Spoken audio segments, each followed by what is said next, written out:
I study happiness, and with each of my books, I go deeper and deeper into the large subject of happiness. So I wrote The Happiness Project, and that got me thinking, well, if you're not happy at home, it's hard to be happy. So then I wrote Happier at Home.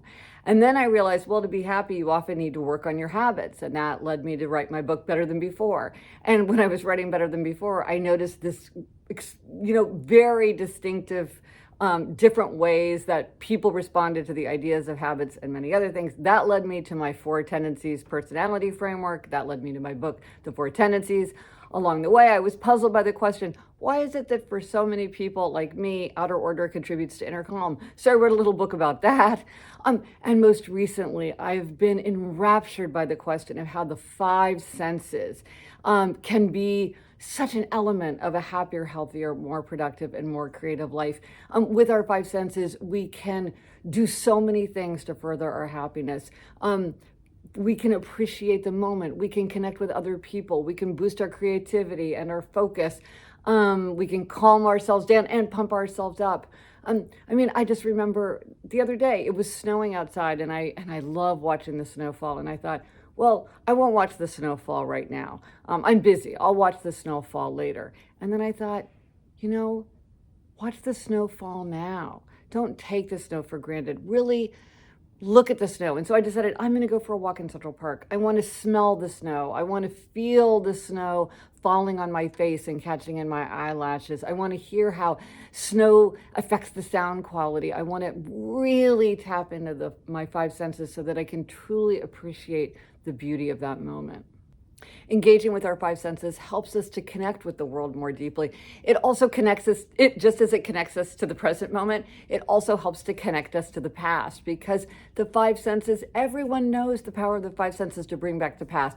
That favorite song that you listened to in high school, the look of your childhood bedroom. I bought a little bottle of baby lotion just because I love that smell so much. And every time I smell that baby lotion smell, it reminds me of my children's childhood. And I just want to have it on my shelf so I have it whenever I want it.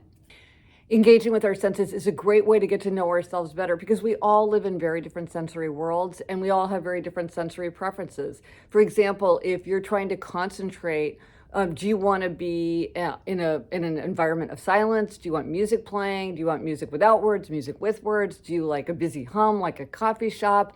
I know somebody who listens to the same song over and over and over and over for like 8 hours at a time. Your preferences might be different from someone else. So by knowing yourself, you can shape your sensory environment to help yourself achieve whatever it is that you're trying to achieve. To calm themselves down, some people like me will bring down the sensory load around them. Like, I'll turn off music, I won't wear perfume, I'll tidy up my work area because I need to bring down sensation. But then I know people who will boost it. They'll eat spicy food, they'll play music really loud, they'll be in a place with a lot of buzz and profusion, and that's what sparks their creativity and their focus. It's a way to know ourselves better and what works for us. It's also tremendously fun to think about, well, what are the senses that I most appreciate, and how can I get more pleasure and comfort and creativity out of those senses? Or maybe what are the senses that I personally neglect? Like, what am I not tapping into in my everyday life?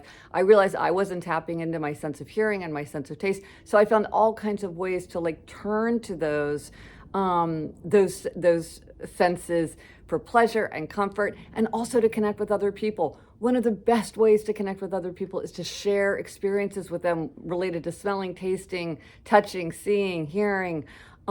It's a great way to connect with other people. It's a great way to create memories. It's a great way to have fun, learn new things, challenge ourselves.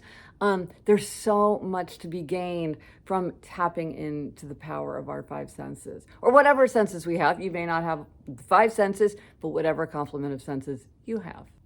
So let me know how you're planning to engage with your senses. I'm always looking for new ideas. If you want to read more and get more ideas yourself, the paperback of my book, Life in Five Senses, is hitting the shelves on April 30th. You can learn more at GretchenRubin.com.